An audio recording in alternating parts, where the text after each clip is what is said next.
Street clothes, yeah. So, hey, I wanted to talk to you guys about choreography.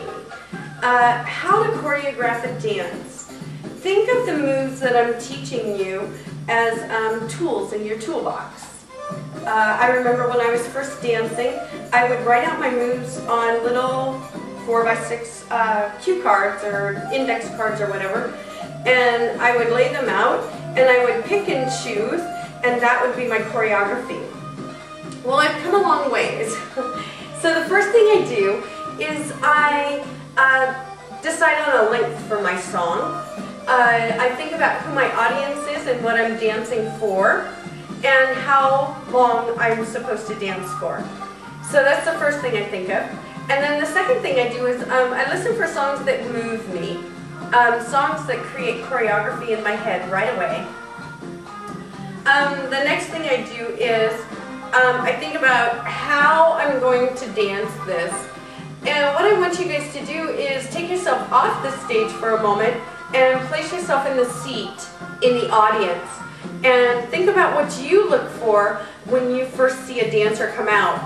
For about the first 30 to 60 seconds, you are quickly critiquing what the dancer's costume looks like, how well it fits him or her, whether or not you enjoy this type of music. Oh, I wouldn't have chose that, or oh my gosh, I love this song, I wonder where they found it.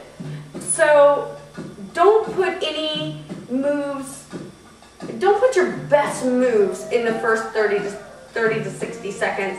What I usually do is I make an entrance, I might come out and greet somebody, I might know somebody in the audience. I might just give that person a chance to look at my costume, listen to my music, and critique me. You might not even like the dancer's style. You might think they are totally off beat, they're totally dancing against the music, not with the music. So that's what that first 30 to 60 seconds of almost every song is for, and you think about it when you're watching a video, that first 30 to 60 seconds. After that, what I do is I sit down in front of my music, playing it, and I'm breaking it into blocks. And I give the blocks just some name that reminds me of what's happening in the song at that time. I might label it like this one, quick drums. And it's got these little accents. So that's the next thing I do. And once I've got it broken to blocks, and I like to use 32 count phrases, so I listen for the 8 counts. And an 8 count is, let me turn this up just a little bit so you can hear it. 1, 2, 3, 4, 5, 6, 7, 8, and 2, 2, 3, 4, 5, 6, 7, 8, 3, 2, 3, 4, 5, 6, 7, 8, 4, 2, 3, 4, 5, 6.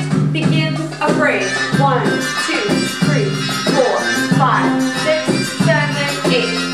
Did you hear the big transition at the end of the 4 count? The whole style of the music changed. That's one meaning of the word phrase.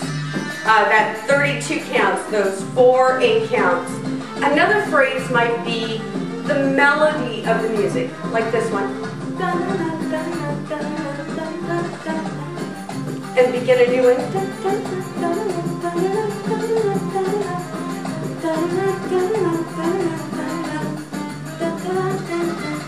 And begin a new one.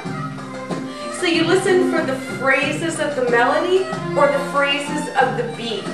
I don't want you to become ADD dancers where you're dancing to the beat and then fly off and go into the melody, right in the middle of the melody. And then back to the beat. Well, in that case, it happened to land on the beginning of that. Sorry about that. So that's what I really would try and discourage you. It's what I call an ADD dancer, the attention deficit dancer, because either A, you haven't been taught to listen for the 2 types of phrases, or you just can't hear them. Some people just can't hear them. So, as you're progressing with your choreography, I don't choreograph from the beginning of the song to the end of the song. What I do is I pick those blocks out that speak to me, and I choreograph those first. So I kind of piece my choreography together. And when I'm dancing solo, I might not choreograph the whole dance. I'll go through and choreograph the blocks that speak to me, and the blocks that are kind of do absolutely nothing for my heart, or I have like no vision of choreography in my head for it, I leave those to improv, and that's okay when you're doing solo choreography. But when you get into group choreography, you're going to have to come up with something to fill those blocks that the whole group can do. Or if you're choreographing for somebody else. Anyway, so those are the way I choreograph. I encourage you to ask other dancers how they choreograph. Everybody choreographs their own way, and you too will develop your own way.